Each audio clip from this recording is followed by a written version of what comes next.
Le réseau Aurora est une aventure de l'esprit humain à la recherche de nouveaux horizons. Ce n'est pas le premier et ce ne sera pas le dernier des réseaux mondiaux qui sont en train de surgir. Le futur de l'humanité passera certainement par des modifications profondes dans l'organisation des nations. Chaque communauté humaine sera autosuffisante.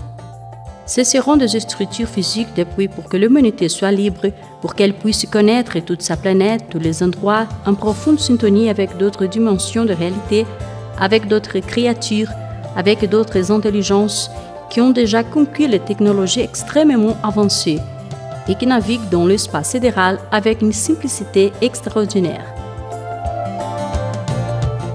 Les stations du réseau Aurora, dont le nom signifie « endroit de passage », est un endroit où les personnes vivent ensemble, mais ne sont enracinées là, dans la mesure où l'on imagine une humanité libre, capable de connaître le monde en entier, la planète où elle vit, aidée par ces réseaux mondiaux qui surgiront.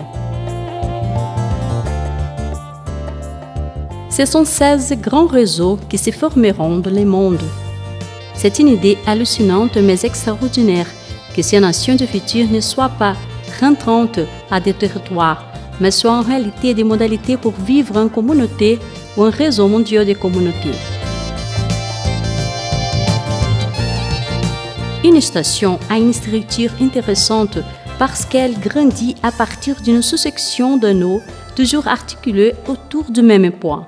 Ce n'est pas un système radiocentrique.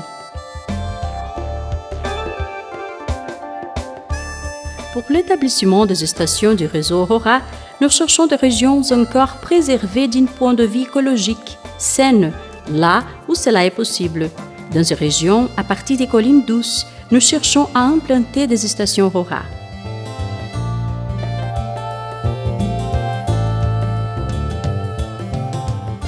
Partant d'un point de départ, on construit une tour et des modules de service directement au début.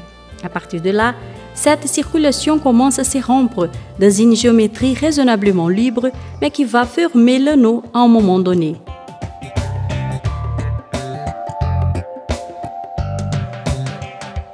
En face de la tour se trouve aussi un anneau d'eau qui fait partie de la mécanique radionique de l'installation. Une structure de cristaux y est posée de telle manière à maintenir l'environnement à des niveaux de conscience supérieurs adéquats à la vie humaine.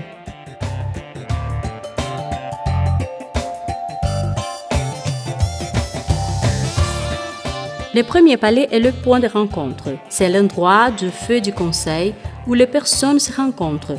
C'est une place. Les démarcations qui définissent la place sont des corridors multi-usages où les modules résidentiels ou de services sont disposés autour de tous les anneaux.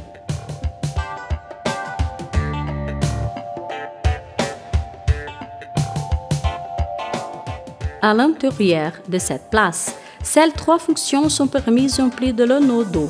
Une chambre de guérison, une chambre de contact où se développeront des expériences hors du corps ou extra-physiques, et aussi une unité pour les enfants jusqu'à 3 ans puissent bénéficier de cet espace préservé avec tranquillité.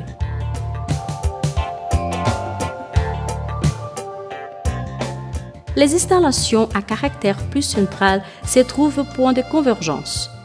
Les autres services habitation se répartissent dans les autres endroits.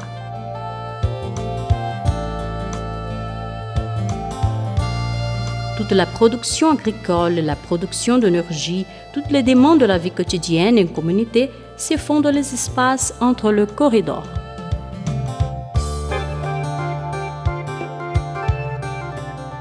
Dans ces endroits vont exister des potagères et des serres, une production agricole de telle façon que les personnes vont vivre ensemble avec leurs aliments. Il n'y aura pas de production d'aliments dans ces endroits reculés qui, après avoir abîmé l'endroit de production, sont transportés par des moyens lourds, endommageant le chemin et les aliments eux-mêmes.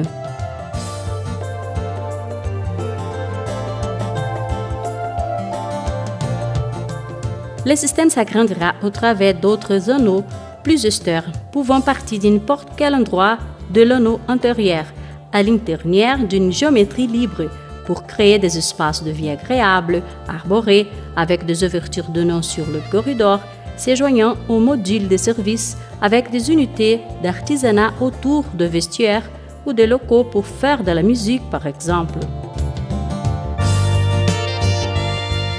Il pourra y avoir des stationnements proches de l'accès principal de la communauté, proches de la tour et des modules de service. Les corridors sont couverts permettant la libre circulation. Ce sont des espaces multi-usages.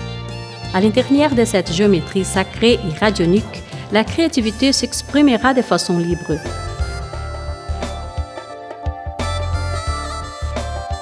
Jusqu'au moment où les communautés du monde entier s'y consolideront, nous vivrons un long moment d'adaptation. Le périmètre dans lequel cette structure est établie s'appelle le secteur alpha. C'est l'endroit qui définit effectivement les installations comme une cellule, comme une feuille.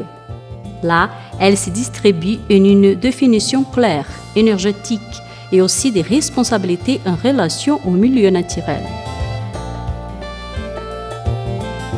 C'est comme si ce diagramme était posé sur la peau de la Terre, parce que la planète Terre est le temple de la vie, des animaux, des plantes et d'autres microcosmes.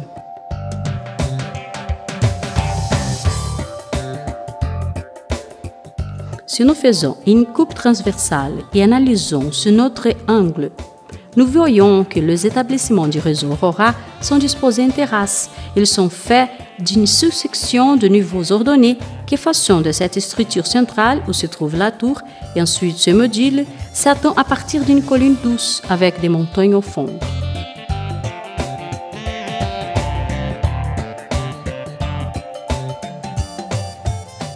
Un autre facteur important, c'est l'élaboration de ces projets et que nous faisons valoir des ressources appelées radioniques. La station conçue de cette manière est une machine permanente de guérison et d'harmonie, complètement différente de nos cités traditionnelles, par exemple.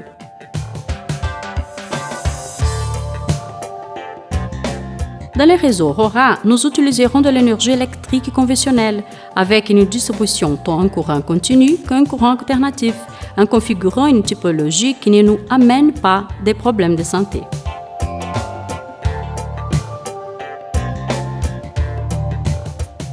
Les civilisations avancées sont très attentives à ce type de choses. Et nous qui voulons être avancés, nous devons aussi être attentifs.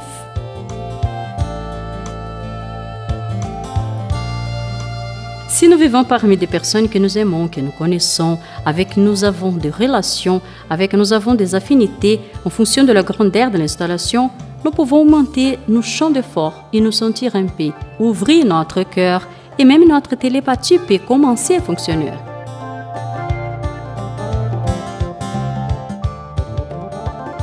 Nous devenons un organisme sans perdre notre individualité.